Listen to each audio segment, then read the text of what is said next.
सच है कि भाई सैलरी भी अच्छी मिलती है। तो सैलरी के बारे में डिस्कशन तो ऑलरेडी किया जा जी चुका है। नमस्कार दोस्तों, एक बार फिर से आप सभी का स्वागत है हमारे अपने चैनल पर। आज के इस वीडियो में मेरे साथ जुड़े हैं हमारे स्कूल के लाइब्रेरियन मनदीप मान सर। बहुत ज़्यादा आप लोगों को क्वेरीज आई थी लाइब्रेरियन की पोस्ट को लेकर के, वर्कलोड को लेकर के, तो काफ़ी रिक्वेस्ट करने के बाद सर आज मुझे समय दिए हैं। तो सर आपका बहुत बहुत स्वागत है हमारे अपने चैनल पर। हाँ, थैंक यू सर और very good evening to you. हाँ, तो सर सबसे पहले आप अपना एक संक्षिप्त परिचय हमारे दर्शकों को दीजिए। हाँ, नमस्कार आप सभी को। मेरा नाम मनदीप मान है और मैं बाय बर्थ दिल्ली से हूँ और मैं यहाँ पे EMRS एकलव्य आदर्श विद्यालय कोसमगुड़ा में as a TAT librarian posted हूँ। जी सर। सर आपकी स्कूलिंग वगैरह कहाँ से हुई और आपने इसके ज्वाइन करने के पहले अगर कहीं पे कुछ किया तो इसके बारे में भी बताइए। जी सुधांशु जी, बिल्कुल।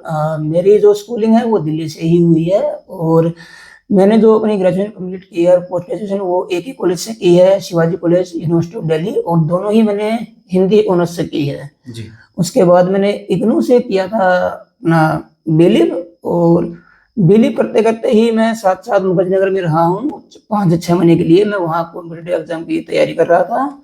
उसके बाद मैं वहाँ से मुरथल चला गया था, श्योर सिटी गुरुकुल नाम से इंस्टीट्यूट है। वहाँ मेरा मेन फोकस रहा था लाइब्रेरियन बनने पे भी और DSB ग्रेड 2 के लिए भी। DSB की तैयारी करते समय क्या था कि वहाँ पे हिंदी, इंग्लिश, मैथ, रीजनिंग, ये 20 मार्क्स के 40 मार्क्स के ये सेक्शंस आते हैं। और लाइब्रेरी में क्या था कि सब मिक्स था हमारे पहले टाइम में। सो तैयारी वहाँ से काफ़ी अच्छी हो गई थी और सब्जेक्टिव का जो था वो मैं पहले से ही करता आ रहा था। सो इतनी प्रॉब्लम हुई नहीं थी तैयारी करने में। ठीक है। तो सर एक बहुत ज़्यादा, सबसे ज़्यादा मुझसे पूछा गया सवाल है वो कि EMRS में लाइब्रेरियन क्या करते हैं, लाइब्रेरियन का वर्कलोड क्या होता है, तो थोड़ा इसको विस्तार से बताइए। जी बिल्कुल। आपकी सबकी क्वेरी जो है वो काफ़ी अच्छी है, लेकिन देखिए EMRS में जो लाइब्रेरियन है वो लाइब्रेरी में ही काम करते हैं, ये भी सच है। और इसका एक दूसरा रूप ये भी है कि लाइब्रेरी से बाहर भी लाइब्रेरियन का काम होता है यहाँ पे। जैसे हम स्कूल में जब जाते हैं तो ऑब्वियसली लाइब्रेरी में डिफरेंट टाइप्स ऑफ रजिस्टर्स होते हैं जो एक लाइब्रेरियन को मेंटेन करने होते हैं। जैसे सर रजिस्टर्स वगैरह के बारे में भी थोड़ा बताइए, विस्तार से थोड़ा बताइए। सुधांशु जी, रजिस्टर में जैसे बच्चों के लिए आपको लाइब्रेरी की बुक्स इशू करनी होती हैं, वो हर क्लास वाइज अलग अलग बनाया गया होता है, सेक्शन वाइज। जैसे हमारे यहाँ हर क्लास के 2 सेक्शंस हैं और रेशियो बिल्कुल सेट है, पर सेक्शन 15 बॉयज 15 गर्ल्स। तो ऐसे ही हमारे 6 to 12 का स्कूल है, तो उसी हिसाब से रजिस्टर हैं। उसके बाद सुधांशु जी हमारे यहाँ मैगजीन्स आती हैं, उनका रिकॉर्ड रखना होता है, उसके लिए अलग रजिस्टर बनता है। न्यूज़पेपर के लिए अलग से बनता है। फिर आपकी लाइब्रेरी में कितनी बुक्स हैं, जिसे हम एसेशन रजिस्टर बोलते हैं, उसमें उनकी एंट्री होती है। और उसके साथ साथ एक रजिस्टर और अभी हमने मंगवाया है, वो अभी ऑन द वे है। जैसे वो आ जाएगा वो रजिस्टर भी शुरू हो जाएगा। किस चीज़ का रजिस्टर सर? सर वो एक बहुत ही नॉर्मल रजिस्टर है, लेकिन उसमें क्या है कि हम स्टॉक बुक्स, उसका स्टॉक्स की एंट्री करते रहते हैं कि स्टॉक का मतलब ये है कि ईयर वाइज स्टॉक्स का। अगर कोई बुक्स कंटिन्यू चल रही है, वो कब से कब तक चल रही है, और अगर कोई मिस हो गई है तो उसमें एंट्री करने में उसमें आसानी हो जाती है कि अब ये बुक यहाँ डिसकंटिन्यू हो गई है। जी सर, जैसे टीचर होता है वो नॉर्मली अपना गया तो सुबह से उसकी क्लासेस शुरू हो जाती हैं, फिर वो 1:40 तक बिजी रहता है। तो लाइब्रेरियन और बेसिकली क्या उनका कैसे दिन बीतता कैसे है? देखिए लाइब्रेरियन का मोस्ट ऑफ द टाइम तो किताबों के बीच में ही जाता है और ये जाना भी चाहिए, और ऐसा ही मेरे साथ है। मैं अपनी लाइब्रेरी में रहता हूँ, लेकिन ऐसा नहीं कि सिर्फ लाइब्रेरी तक ही मेरा रूटीन सीमित है। मैं कई बार बच्चों के साथ क्लास में जाता हूँ, डिफरेंट एक्टिविटीज करवाता हूँ, क्योंकि अभी हमारे यहाँ 1 से 2 बार हमारा सर्वे हो चुका है। तो यहाँ स्कूल में लाइब्रेरियन को अपना एक एक्टिविटी रजिस्टर बनाना होता है। उस एक्टिविटी में आपको बच्चों को डिफरेंट टाइप्स ऑफ एक्टिविटी, जैसे कि आपने उनकी वोकैबुलरी करवा दी, आपने उनको कुछ किसी बुक का रिव्यू करवा दिया। न्यूज़पेपर में डिस्ट्रीब्यूट करता हूँ बच्चों से, ताकि वो करंट अफेयर से अपडेट रहें अपने आसपास की सराउंडिंग से, कि अभी हम कहाँ पे हैं टेक्नोलॉजी के मामले में या हमारे सोशल में आसपास क्या हो रहा है। और उसके फिर हम at the end of the week और एंड ऑफ द मंथ मैं हर क्लास का एक अपने ही पीरियड में एक छोटा सा टेस्ट ले लेता हूँ, ये देखने के लिए कि बच्चे कहाँ तक अपडेट हुए हैं, या कुछ अगर वोकैब थी उनकी या किसी प्रकार का कोई सिनोनिम्स था, एंटोनिम्स था, वो उसको कहाँ तक कवर कर पा रहे हैं। तो सर क्या आपको बाकी टीचर्स के जैसे क्लासेस भी लेनी पड़ती हैं? जी सर, देखिए इस बात से इनकार नहीं किया जा सकता। जी हाँ, क्लास लेनी होती है। और जैसे कि मैंने आपको बताया कि मैंने अपना BA और MA हिंदी से किया हुआ है, तो मैं ठीक है, मैं लाइब्रेरियन हूँ, लेकिन इसमें इसका अर्थ ये नहीं कि मुझे हिंदी से लगाव नहीं है। कभी कभी हिंदी का अध्यापक भी मेरे अंदर से बाहर आ ही जाता है, और जब बच्चे कुछ पूछते हैं तो मैं डेफिनेटली उसमें बहुत ही इन्वॉल्व हो जाता हूँ, और कभी कभी मैं बच्चों को पढ़ा भी लेता हूँ कि चलिए आज कुछ अलग करके देख लेते ये तो हैं। सर आपकी इच्छा पे हो गया, पर मान लीजिए कोई व्यक्ति लाइब्रेरियन के पद पे ज्वाइन करता है, तो उसको मतलब क्या क्लासेस लेनी पड़ेंगी, ये मेरा सवाल रहेगा आपसे। नहीं, देखिए, क्योंकि हमारे स्कूल में एक अच्छी खासी लाइब्रेरी है और उसमें पुस्तकों का भंडार भी अच्छा है, और हम उसे दिन प्रतिदिन प्रयास कर रहे हैं कि उसमें और वृद्धि की जाए, और बच्चों की इच्छा के अनुरूप जो भी जिसमें उनकी जिज्ञासा है उसके अनुसार किताबें यहाँ पे लाई जाएं। जी। तो क्लास में जाने का एक मकसद ये भी होता है कि बच्चों से ये पूछा जाए कि उस लाइब्रेरी में और ऐसा क्या किया जाए जिससे कि आपको वहाँ पे आने की और उत्सुकता बढ़े उसमें। और रही क्लास देने की बात, तो नहीं, ऐसा नहीं है, टीचिंग जॉब कुछ हद तक है, लेकिन ज्यादातर तो क्या है कि लाइब्रेरी में ही रह जाते हैं। क्लासेस बहुत कम लेनी पड़ती क्लासेस बहुत कम लेनी पड़ती हैं, और लेकिन इसके बाद और कुछ काम है जो हमें करने पड़ते हैं यहाँ पे। एज अ रेजिडेंशियल स्कूल आप सिर्फ एक टीचिंग जॉब में ये रहते कि मैं सिर्फ पढ़ाऊंगा ही पढ़ाऊंगा, इस बात तक सीमित आप नहीं रह सकते। जी। तो सर लाइब्रेरियन को ये तो हो गई हमारे लाइब्रेरी से संबंधित जो काम हो गए, जी। और इसके अतिरिक्त रेजिडेंशियल सेटअप होने की वजह से आपको और क्या अतिरिक्त दायित्व दिए जाते हैं लाइब्रेरियन के अलावा। जी, देखिए, रेजिडेंशियल स्कूल है तो एक बात आपको माने चलनी होगी कि आपकी 24/7 वाली जॉब यहाँ पर है। जी। बच्चे आप तक किसी भी समय पहुंच सकते हैं, किसी भी बात के लिए आप उनसे इनकार नहीं कर सकते हैं। और जो अभी आपने पूछा कि एक्स्ट्रा ड्यूटीज क्या है, तो वो एक्स्ट्रा ड्यूटीज नहीं, वो पार्ट ऑफ द ड्यूटीज में, जैसे कि हमें एएचएम बनाया गया है, ठीक है, और हमें जैसे 10% ऑफ द बेसिक सैलरी का हमें स्पेशल पे भी मिलता है। फिर रेजिडेंशियल स्कूल में हम रोज शाम को अपने बच्चों के साथ जाते हैं, जो हमारे सदन के हमारे बच्चे हैं, सिर्फ उन्हीं के साथ नहीं, वैसे तो हम बैठते सभी बच्चों के सामने हैं, लेकिन क्या कि यहाँ सदन विभाजित किए गए हैं, तो डेली शाम को उनके पास जाना होता है या हर दूसरे दिन जाना होता है। उनसे पूछते हैं कि भाई उनकी पढ़ाई कैसी चल रही है, कुछ दैनिक गतिविधियों में कोई परेशानी है या नहीं है, उनकी आवश्यकता को जानने की कोशिश करते हैं, उनके आसपास का माहौल जानते हैं। मतलब वही एक्स्ट्रा जो हाउस मास्टर्स की जो ड्यूटी है ये। जी बिल्कुल। इसके अतिरिक्त हाउस मास्टर्स के अलावा सर आपको अगर कोई और ड्यूटी के बारे में। देखिए, ड्यूटीज के बारे में क्या है कि यहाँ आने से पहले मैंने जो काम किया वो इस प्रोफेशन में नहीं किया, लेकिन जब मैं यहाँ पर आया हूँ तो मैंने एक बात देखी है कि जो हमारा डिपार्टमेंट है, कार्य यहाँ पे एक्टिविटीज बहुत प्रकार की होती हैं, जैसे बहुत से कोई ना कोई फेमस दिन आते हैं, किसी ना किसी महान हस्ती का जन्मदिन आ जाते हैं, और भी अन्य कार्यक्रम, सांस्कृतिक कार्यक्रम, खेलकूद प्रतियोगिताएं होती रहती हैं। तो जी डेफिनेटली, जैसे मुझे क्रिकेट खेलने का बहुत शौक है, वॉलीबॉल भी मैं खेलता हूँ, तो हमें बच्चों की तैयारी करवाने के लिए को करिकुलर एक्टिविटीज में बढ़ चढ़ के हिस्सा लेना होता है। और ये इससे क्या है कि हम बच्चों के साथ और ज्यादा इन्वॉल्व हो जाते हैं, इससे बच्चा अपने आप को एक्सप्रेस करता है और हमें भी एक्सप्रेशन। बिल्कुल, एक रेजिडेंशियल स्कूल में अगर आपको एक अच्छे तरीके से सरवाइव करना है तो आपको बच्चों के साथ एक बॉन्ड तो बना करके रखना। जी बिल्कुल, बच्चों के साथ बॉन्ड होना बहुत जरूरी है, जिससे कि बच्चा कभी भी अपनी कोई परेशानी हो तो वो बिना किसी संकोच के आपके साथ साझा कर पाए। बहुत बहुत धन्यवाद सर, आपने वर्कलोड को काफी अच्छे से सब एक्सप्लेन किया है। तो इसी से संबंधित एक लास्ट सवाल जो मैं वर्कलोड से पूछूंगा कि क्या पर्सनल लाइफ के लिए समय मिल पाता है। देखिए, पर्सनल लाइफ तो अभी अगर मैं आपको बताऊं तो यहाँ आने से पहले मैं जहाँ टाइम स्पेंड कर रहा था, जॉब कर रहा था, वहां भी यही सवाल था कि पर्सनल लाइफ। जी हाँ, व्यक्तिगत जीवन तो आपका है, और व्यक्तिगत जीवन का ही एक हिस्सा नौकरी भी है, और पर्सनल लाइफ का ऐसा नहीं है कि आपको समय नहीं मिल पाता, समय मिल जाता है, लेकिन कभी कभार कुछ दिन अपवाद बन जाते हैं जहाँ समय हमें बच्चों को ज्यादा देना हो जाता है। वो तो पार्ट ऑफ द जॉब है, कभी हमारे घर में भी होता है चीजें। जी बिल्कुल बिल्कुल, वो तो मैं भी आपसे कहना चाहूंगा कि समय तो मिल जाता है, लेकिन भाई रेजिडेंशियल स्कूल है, यही हमारा घर है, यही हमारा ऑफिस है, तो कभी कोई चीज इवेंट होने लग गए तो हमें देर सवेर हो जाती है, तो हमें कम समय मिल पाता है, लेकिन अमूमन सबको थोड़ा बहुत समय तो अपने लिए मिलता ही है।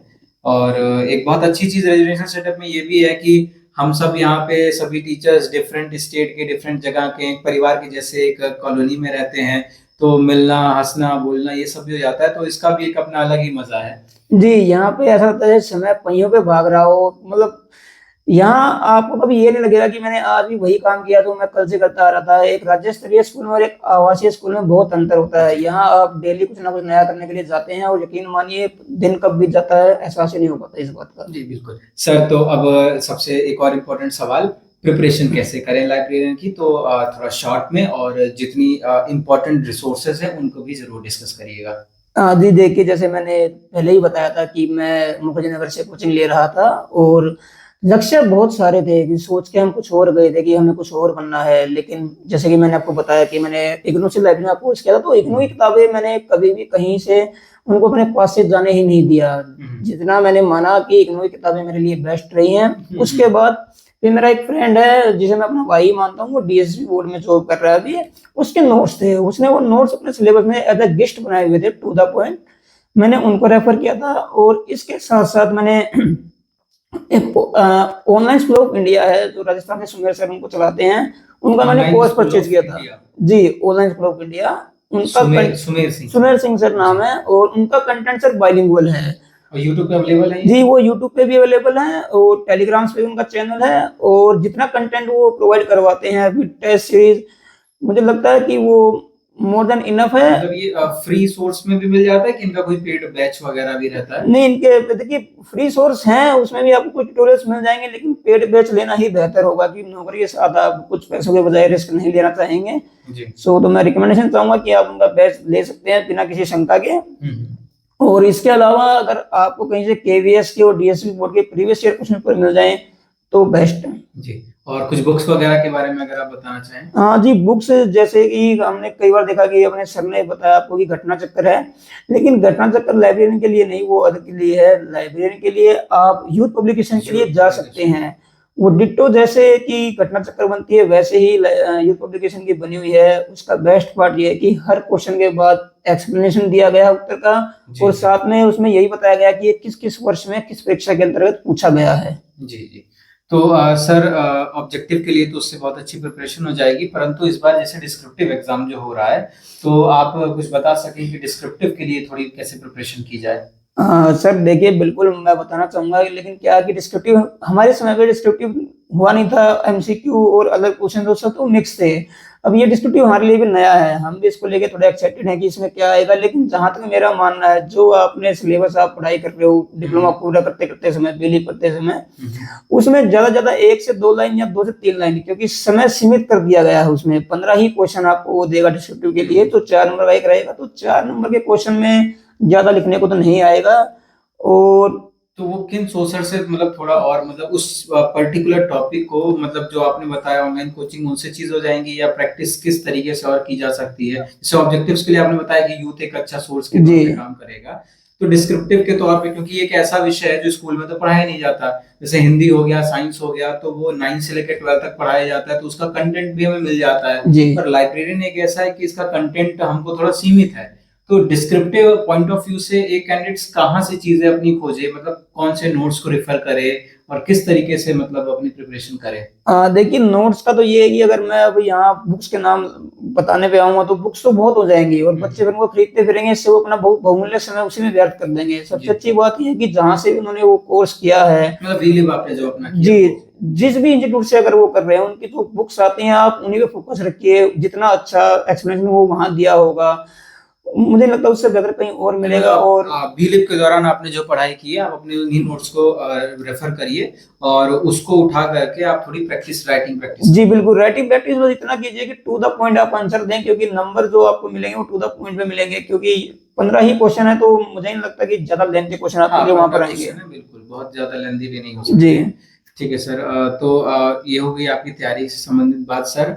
और ईएमआरएस में आपका अनुभव कैसा रहा, और आप आने वाले जो हमारे एस्पिरेंट्स हैं जो लाइब्रेरियन की तैयारी कर रहे हैं, उनके लिए क्या संदेश देना चाहेंगे? देखिए, मैं अब आपने पूछ लिया कि यात्रा कैसी रही है अभी तक के समय की, तो मैं तो कहना चाहूंगा कि जो मन में शंकाएं थी जब पहली बार फॉर्म हमने अप्लाई किया था कि भाई स्कूल कैसा होगा, स्कूल कहीं है भी या नहीं है, तो जिस तरह की शंका थी वो सब मुझे लगता है मैं कुछ सच पाया कि स्कूल हैं और काफी अच्छे स्कूल बने हुए हैं, काफी अच्छे क्षेत्रफल में बने हुए हैं। और यात्रा अभी तक की काफी आरामदायक और मजे वाली रही है। जितने भी हम विभिन्न क्षेत्रों से यहाँ पर आगे अध्यापक ने 20 जून 2024 को हमने ज्वाइनिंग की है, और तब से लेकर आज तक का जो समय हमारा गया है, मुझे नहीं लगता कि हमें कभी महसूस ये हुआ कि हम घर से दूर आए हुए हैं। ठीक है, यात्रा है आने जाने की, लेकिन उसके बाद कभी घर की यहाँ कमी इतनी महसूस होती नहीं है।